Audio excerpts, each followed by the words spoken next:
Hello everybody and welcome back to another video. Now in today's video, as you can probably tell from the title, we're going to be doing some audio upgrades to my setup. Now we did a upgrade related video a couple videos ago on this channel, and that was just to some things I did in my studio. You can check that out up in the cards here. But today, as I said, it's going to be all about audio, which is a major component of making videos. Definitely want to have a very decent and good audio setup. And for a while, I have been using the Blue Snowball. This is a very commonly used microphone. It's a very common starter microphone for a lot of people. And it's really worked well for me. I use this in most of my videos, all of my screencast videos, all of my retrospective videos have been made. My voice has been recorded with this microphone, and it's been great, but I've been overdue for an upgrade for a while. Now, obviously, I'm not using this microphone at the moment since, well, it's not plugged in. Right now, I'm using a lavalier microphone, specifically the Aperture A-Lav. No, this is not made by Aperture Science. This is a real company, and this is one of their products, the Aperture A-Lav. It comes in this nice carrying case.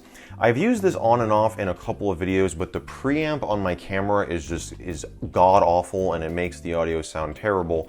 And right now I'm using this on one of my old iPhones, actually, and I use this same microphone in my studio upgrades video, and I got no complaints about it, and so that's great. This microphone seems to be working pretty well, but I am still looking at getting a better quality one with a dedicated audio recorder over here. That is a possibility, but this video is going to focus specifically on replacing the Blue Snowball, which, like I said, I have used for years now.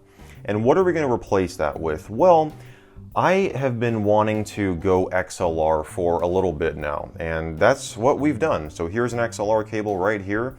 I bought this off of Amazon. As you can see, it's an Amazon Basics XLR cable.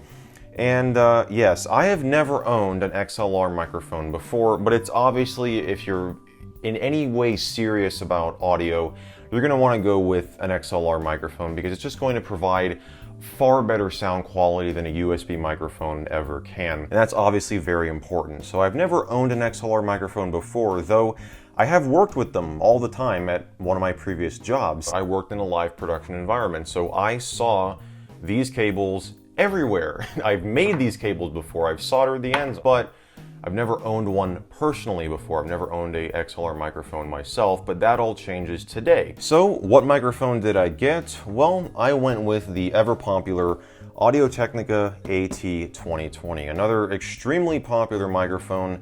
There's also a USB version of this, but again, I wanted to go XLR, so I got the XLR version. This microphone costs about $100. Which is, a little bit more than I think the Blue Snowball retails for $50. And obviously you've got everything included with that. You don't have to buy anything else. But with this, you have to buy not only the cable, but also a XLR interface for your computer, because you're not going to be able to plug an XLR cable into your computer. So for the interface, I went with the Focusrite Scarlett Solo right here, which we will be unboxing in this video as well. But without any further ado, guys, let's get started. We're going to open up the AT2020 here and see what this is all about. So we've got obviously this is our little disposal guide here, purchase registration card. You've got your little product information sheet here. It tells you some specs about the microphone. It gives you the parts that are included with it. So you've got the stand here and the carrying bag, and then it also tells you your frequency response and your polar pattern information right here. So there you go. And so we're gonna fold this, we'll set this aside, and we'll take out this, I don't know what you would call this material. For some reason I want to say styrofoam, but it's whatever this is. We're gonna set that aside, and here we go. So we have the bag right here. And this is a very, very high quality carrying bag. You can see it's nicely padded in there. And here is the stand mount, very, very heavy stand mount here. And I've actually never worked with an AT2020 before, so this will be really, really cool. This is probably gonna be like a pretty, oh yeah, that's a pretty heavy microphone there. So here it is. We're gonna open it up here. And there's our packet of silica gel. And there we go. So yes, I did opt for the black one. There is our XLR port on the bottom. Obviously, we just got to plug the cable into. Well, we got to get this mounted first. So we're going to just, I'm just going to slide it back in here for now, and we'll set this aside for, actually, we'll set it in the bag. Why not? Because it is obviously designed. I'll take the little stand out here. We'll just set it in the bag. So yeah, this is how it goes in the bag. Obviously, you wouldn't have that piece of plastic around it, but there it is. I don't think there's anything else in the box. We just have, yeah, this is our nice piece of padding that the microphone goes in. Yeah, Audio-Technica is pretty good with their packaging. So yeah, we're gonna just set this aside, and we'll move on. We'll just set it kind of back here like this. We'll move on to the Focusrite Scarlett Solo. So, as I mentioned before, the 2i2, which is another Focusrite product, is, I believe, the most popular.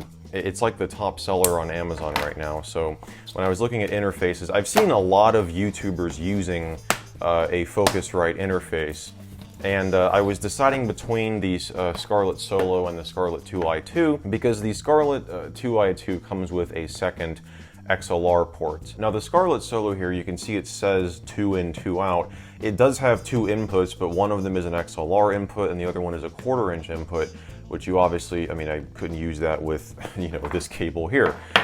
So this is technically 2 in, but it's just not 2 XLR in. The 2i2 has 2 XLR jacks, but the second one doubles as a 1/4 inch jack as well if you wanted to use like an instrument instead. But I think this will work just fine for my needs. So we're going to open it up here. So we'll cut the tape along the bottom here, and we'll open this guy up. So here it is. Now I was between this and a Behringer audio interface, and the Behringer one was about half the price, I think. I think this was like, this was actually more than the microphone. I think it was like $110 or $120. And the Behringer one was like 50 or 60 bucks, but a lot of people said that the build quality of that one just wasn't as good, and I just decided to opt for this one. This is made of metal.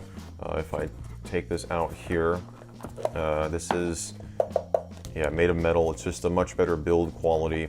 And what we're going to get is the audio interface itself and the USB cable here. So this is actually a USB-C to USB-A cable here, because instead of using like USB-B like a lot of audio interfaces will use, this one uses USB-C. So there it is, because again, this is a bit of a newer interface. So in doing this, because essentially the way that these microphones work is, this is an analog signal that's being passed over these XLR cables, which your computer obviously cannot interpret. Like, there's no way to plug an XLR cable directly into a computer without some sort of interface. So that's where this guy comes in. The Scarlett Solo, or just any other audio interface out there, will convert the analog signal from the microphone to a digital signal that can be interpreted by the computer. And because this is a dedicated interface, it's going to just provide you with much higher quality sound as opposed to what you would get out of a USB microphone. So without any further ado, let's open this guy up. You see we've got some tape on the bottom here. You can probably just rip this up. There we go. And there's a little tape on the side. There we go. And here it is. We got another silica gel packet in there. It tells us not to eat it. Do not eat. Dangerous. We got it. So yeah, here it is. And it looks like there is a little plastic protector on the front here. So we'll just peel that off. There we go. Beautiful. And there it is, guys. Yeah, this is a really nice interface. So yeah. So the only thing left to do, let me bring this up to the microphone so you guys can hear it. Oh yeah, I know a lot of people love to hear the, you know, the famous plastic peeling sound. But yeah, the only thing left to do is get this set up with my current mic stand and actually try this out and compare it to the Blue Snowball and also the lavalier mic that I'm using right now. So let's go do that. All right, so here it is, everybody. We've got the AT2020 mounted on the boom arm that I have here. This is the mount that I've got for it. I just realized this XLR cable probably can go one loop around up here, but I've got the microphone here. So this is where like I'm going to be when I'm speaking into it.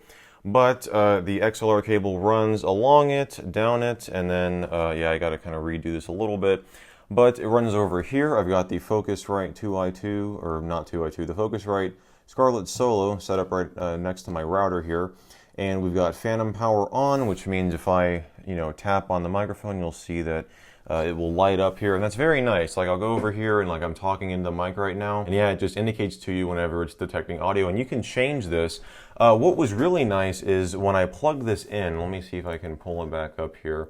Oh, now it's gone. Okay, well, when I initially plugged this in, it showed up as a USB drive, and then it had a link to download the software right from in there. So I just would double click on that, go to the website, and then it was there. So now I got the software installed and it's all set up, and the quality I was testing it off camera is really, really good. And that's obviously to be expected. What I also like is you can do a bit of customization to the color of this dial here. So this is the gain knob right here. So like if I were to turn this all the way down, you're not going to be like I'm talking into it right now. You're not going to see anything light up on there, right? But when I turn it up, you obviously want to have the gain. I have to have it to about here for it to detect for me to be at a pretty decent volume. I'm actually thinking a little bit more. But if I were to turn the gain all the way up, now you'll see that red is indicating that I'm peaking and that it's way too loud, so I can turn it down to fix that. But what you can do from within the software here, you've got these gain halos right here, and these are the colors. So I could change good from green maybe to blue here. And now if we go back over to the Scarlett, you can see now it's blue as opposed to green. So I think that's a pretty nice touch. I didn't even realize that this existed in here. So I can make it red if I wanted to kind of match the exterior of the Focusrite Scarlett Solo itself, or maybe even like a lighter color. There's like a pink here, maybe a blue. Oh, and as I have it open, you see they both light up, and I can select whatever color I want. I just noticed that as well. That's really nice. We'll just leave it green for now. So without any further ado, guys, let's go ahead and do an audio test between the microphone I'm using right now to record this that you guys are hearing, which is the lavalier mic, the Blue Snowball, and the AT2020. All right, so this is coming from the lavalier mic that I've been using throughout this video. So this is how it sounds. Hello, everybody, and welcome back to another video. Yeah, there you go. And here is the Blue Snowball. This is the microphone that you guys usually hear me in. So hello, everybody, and welcome back to another video. Hopefully you guys have enjoyed this one so far. Alrighty, and finally, here is the AT2020. This is how it sounds. This is what you guys are going to be hearing for future screencast videos, future retrospective videos, anything where I'm reading off of a script or doing a video, obviously a screencast on my computer. So this is how it sounds. Hello everybody, and welcome back to another video.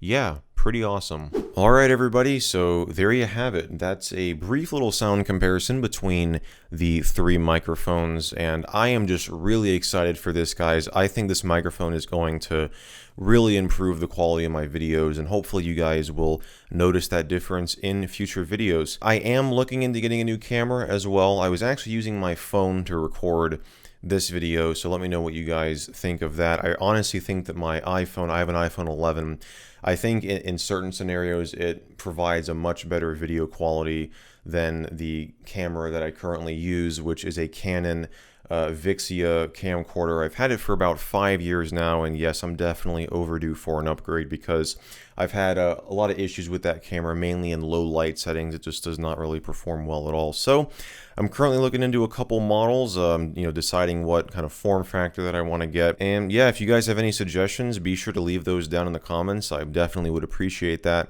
But as for now, guys, that's going to wrap it up for today's episode. Hopefully you enjoyed it. If you did, be sure to give it a thumbs up and get subscribed down below and turn on those channel notifications if you haven't already to get notified whenever I upload a new video, which I do multiple times every single week on this channel. And as always, I want to thank you all so much for watching, and I'll see you in the next video.